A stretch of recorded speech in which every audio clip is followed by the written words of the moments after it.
മഞ്ചേശ്വരം തീരത്തിന് സമീപമാണ് കൂറ്റൻ ടഗ്ഗടിച്ച് മത്സ്യബന്ധന ബോട്ട് തകർന്നത്. തൊഴിലാളികളിൽ ഒരാളായ കന്യാകുമാരി സ്വദേശി സുബൻ എന്നയാൾക്ക് പരിക്കേറ്റു. 6 തൊഴിലാളികൾ തലനാഴിഴക്കാണ് രക്ഷപ്പെട്ടത്. അപകടത്തിൽ ബോട്ടിനും ഉപകരണങ്ങൾക്കും ഉൾപ്പെടെ ഏകദേശം 1.25 കോടിയുടെ നഷ്ടമുണ്ടായതായി ബോട്ടുടമ പറഞ്ഞു. ഈ മാസം 24-ന് പുലർച്ചെ 4:30-യോടെ മഞ്ചേശ്വരം ഹാർബറിൽ നിന്നും 6 നോട്ടിക്കൽ മൈൽ അകലെയാണ് സംഭവം.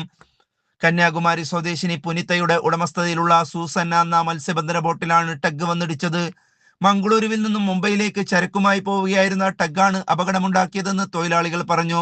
ബോട്ട് ഓടിച്ചിരുന്ന സ്കീപ്പർ ആന്റണിക്ക് പുറമെ മെൽട്ടൺ, ജോഷോ, ഷിബു, വോൾസൺ എന്നിവരും പരുക്കേറ്റ സുബിനുമാണ് അപകട സമയത്ത് ബോട്ടിലുണ്ടായിരുന്നത്.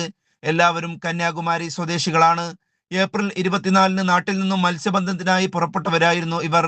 ബോട്ടിൽ വന്നിടിച്ചിട്ടും ടഗ് നിർത്താതെ പോയെന്ന് തൊഴിലാളികൾ പരാതിപ്പെട്ടു. തുടർന്ന് വയർലെസ് മുഖേന ബന്ധപ്പെട്ടതോടെ ബോട്ട് കണ്ടില്ലെന്ന് പറഞ്ഞ് ക്ഷമാപണം നടത്തുക മാത്രമാണ് ടഗ്ഗിലുണ്ടായിരുന്നവർ ചെയ്തത്.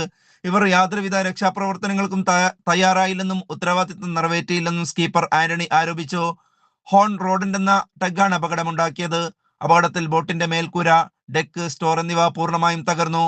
മേൽക്കൂരയിലുണ്ടായിരുന്ന ലൈഫ് ജാക്കറ്റുകൾ ഉൾപ്പെടെയുള്ള ജീവൻരക്ഷാ ഉപകരണങ്ങളും നഷ്ടമായി.